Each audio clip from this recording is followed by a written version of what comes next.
All right, everyone. Now we need to talk about the humorous story of the day, which is the insane four-person for the grand jury that was convened in Georgia, pertinent to the Donald Trump election interference probe. Emilykohrs, of course, she decided to talk to the media about the experience. Of course, they're not subpoenaing Trump.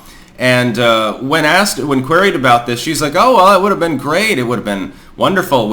I wanted to subpoena Donald Trump. Because it would have been fun to swear him in and have him there for 60 seconds." That is effectively what she said here.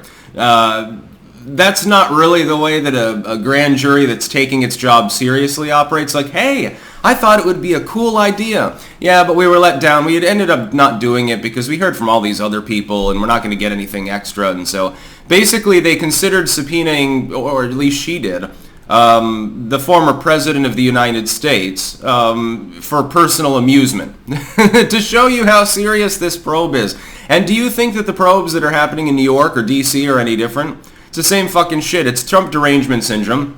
You get a bunch of egotists that want to get on the live coverage.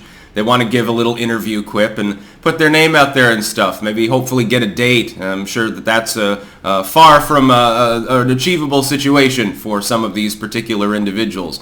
Then we have, and links in the description, that's the second one, it's archived. I also got a link to Jack Posobiec, and digging through and finding Emilykohrs Pinterest, actually. And I think it was Pinterest. I can't quite remember. I should probably have this open verbatim because some of this shit on here is comedy gold. If ever there was a face to put to the description of a mall Wiccan, I think that this grand juror pretty much fits the bill. This is from the Pinterest page. If you go to it, I'm going to look at it, live here. And it's, how do I even describe it? It's not even neo-paganism, like in the woke neo-pagan sense. It's not even Wicca. It's a hodgepodge sort of, hey, look at me, I'm special, I'm a witch. It's that sort of vibe. Where to start Wicca, witchcraft, and paganism.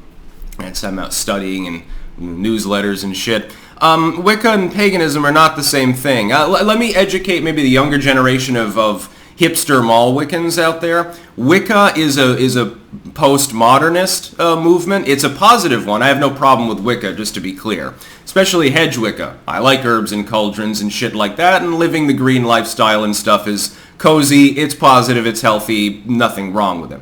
And yeah, chicks dancing naked in the moonlight, there's nothing wrong with that, and that would be common to neo-paganism too.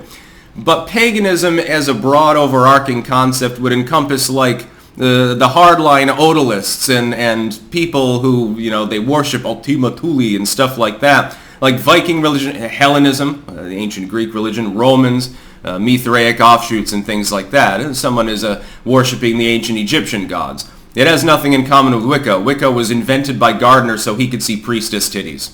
Ironically, the origins of the nearly all-female religion that is twain with the female empowerment movement was invented by a sexually depraved misogynist, just so that the Wiccans understand the origins of their religion. Again, it can be positive. I don't consider it inherently cringe to fiddle with herbs and stuff like that. I would be a hypocrite if I did. But it's not the same as it's not an ancient tradition. You're thinking of the Victorian-era revisionism of some of the authors and so-called anthropologists of the day when you're talking about that. You got the Wiccan symbols, talking about crystals, witchy plants, must-haves. Basil is on there. Well, I would agree. You should have basil on hand, especially if you intend to make pasta.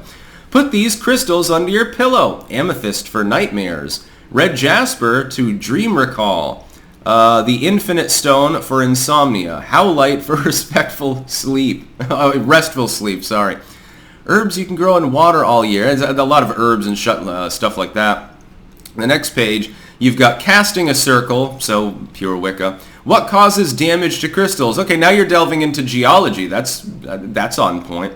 Types of potions, and of course it talks about these various terms like poultice and fomentation stuff. You're getting into medical history and antiquated medical terminology. Those aren't potions. They are medicines, effectively, but That's lost on the hipster crowd because they don't understand the history of their own pseudo-religious movements. Spell timing for weather, lightning storms, power, manifestation, curses, and protection. Rainstorms, purification, cleansing, healing, compassion, and release. And so on. Dense fog, invisibility, stasis, mysticism, and shielding. So you're casting invisibility spells now. I remember there was one dude who was wearing like 10 pounds of invisibility amulets and tried walking into a store back in the 2000s. I remember laughing my ass off at this and trying to steal shit. He thought he was invisible. I guess he should have been more quiet. They could hear him, and that's why the spell didn't work. The next one's full of alchemical symbols, and like alchemy is fine, but again, some of this is more maybe authentic than the others. Alchemy, area of effect symbols. And then they have all of the transmutation circles. And they've got several sheets on that. Oddly enough, there's a mystic Ouroboros on that third or rather fourth page. I like the image. It's cool. I like Ouroboroses, but I don't see what that has to do with your herb craft. So anyway, yeah, that's, again, take a look at that.